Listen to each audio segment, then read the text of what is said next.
Bonjour à tous, bienvenue à la rubrique Homélie du dimanche. Voici l'homélie du Père Augustin Béranger et Somba, pallotin présenté par Georges. Bien-aimés de Dieu, bonjour. Nous célébrons aujourd'hui le 23e dimanche du temps ordinaire de l'année liturgique A.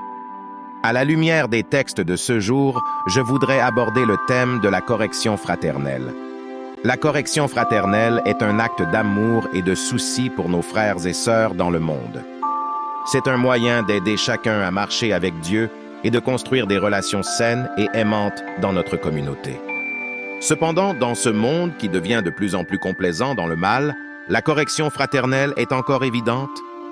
N'assistons-nous pas à la peur de porter des critiques positives à l'autre, de peur qu'il ne s'énerve ou que nous perdions certains avantages de lui?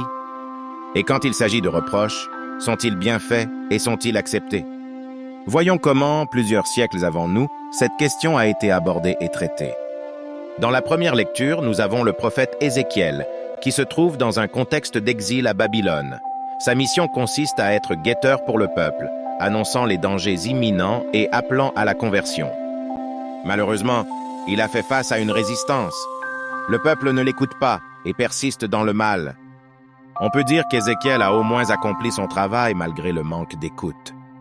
Si tu ne lui dis pas d'abandonner sa conduite mauvaise, lui, le méchant, mourra de son péché, mais à toi, je demanderai compte de son sang.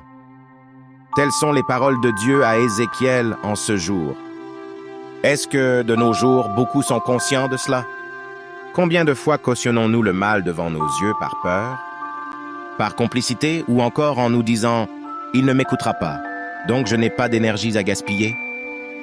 Depuis notre baptême, nous sommes devenus des prophètes. Ne laissons pas le mal envahir notre humanité. Dénoncer ne signifie pas seulement prendre un micro et se placer au milieu d'une place publique. On peut aussi le faire avec l'humour, la musique, le dessin, les histoires illustrées, etc.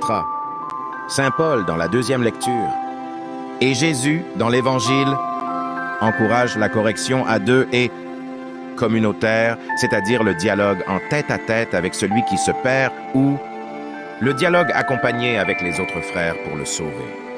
Et toi qui n'aimes pas les reproches, sache que les refuser, c'est se rebeller contre Dieu. Le psaume nous raconte l'expérience du peuple d'Israël à Mériba. Leur rébellion les a conduits à errer pendant 40 ans dans le désert. Dieu a horreur de l'obstination dans le mal, car c'est de l'orgueil et il rejette les orgueilleux, mais élève les humbles. Même dans la vie quotidienne, l'orgueilleux échoue lamentablement. Par rapport à l'homme humble, ne dit-on pas souvent que l'humilité précède la gloire? Comme exercice de la semaine, chacun de nous devrait s'efforcer de dire à l'autre de la plus belle des manières qu'il est dans l'erreur et de prier pour lui. De plus, chacun devrait s'efforcer de réfléchir aux reproches qui lui ont été faits ou qui lui sont toujours faits, prendre conscience de ses erreurs et les réparer. Bonne méditation et bon exercice à tous.